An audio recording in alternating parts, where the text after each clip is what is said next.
Welcome pong muli sa Reyes Atipen Farm. Ayan, so February 24, 2025 po ngayon no, ng hapon. So ganito po ang itsura ng ating farm ngayon. Ayan, so pasensya na po kayo at ngayon lang tayo nakapag-upload po ulit no, ng update ng ating farm. Ayan, so syempre katabi pa rin niya yung ating mga kalamansi no. So marami po itong bunga. So lalapitan lang po natin saglit no. Ayan, so meron po tayong anli kalamansi po dyan no. Ayan, na-harvest na po namin pero yan marami pa ulit na bunga. So yan. So dito po tayo sa ating mga dragon fruit. Ayan na po sila. So yan, nag-pruning na po kami dito. So tinanggal na po namin yung mga matured na sanga.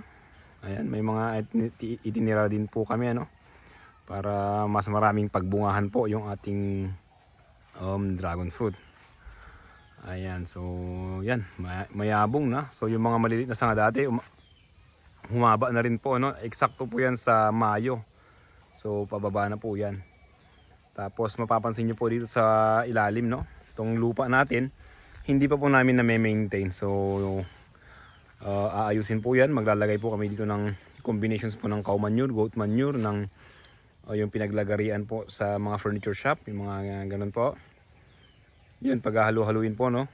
Kasama rin po yung carbonized rice hull. So yun, pagkasama-samahin lang para gumanda po lalo yung ating lupa. So yan, may mga medyo may tama pa ng konti. So ikakat lang po natin, then spray lang po tayo. So ayan, hindi po kami nakapag-video nung mga maintenance po namin no. Ngayon, sunod-sunod na po ulit. Ay, pakita ko lang po no. So medyo may mga tama din no. Ito oh. Yan. So cut nyo lang din pag may mga ganyan para hindi lumala. So may mga ganito rin po pala no.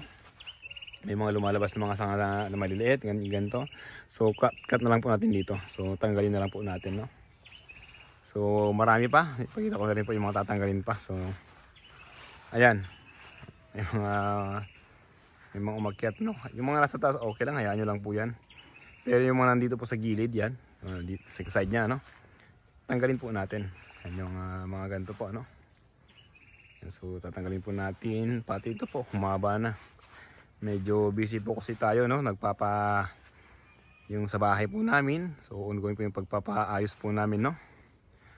Kaya medyo busy-busyhan. Hindi namin medyo na alagaan tong farm. Pero yan, tuloy-tuloy po tayo. Ayan. Yan po ngayon ang itsura ng ating farm. Kagandahan lang, wala pong masyadong mga sakit no. So may konti man naagawan pa naman po. So cut lang, then spray po. Then sa lupa, maintenance nga po.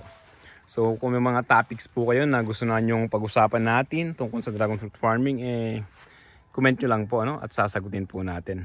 Yan. So based lang po ito sa ating more than ilang taon na ba sa dragon fruit farming? 8 years, gano'n na po no.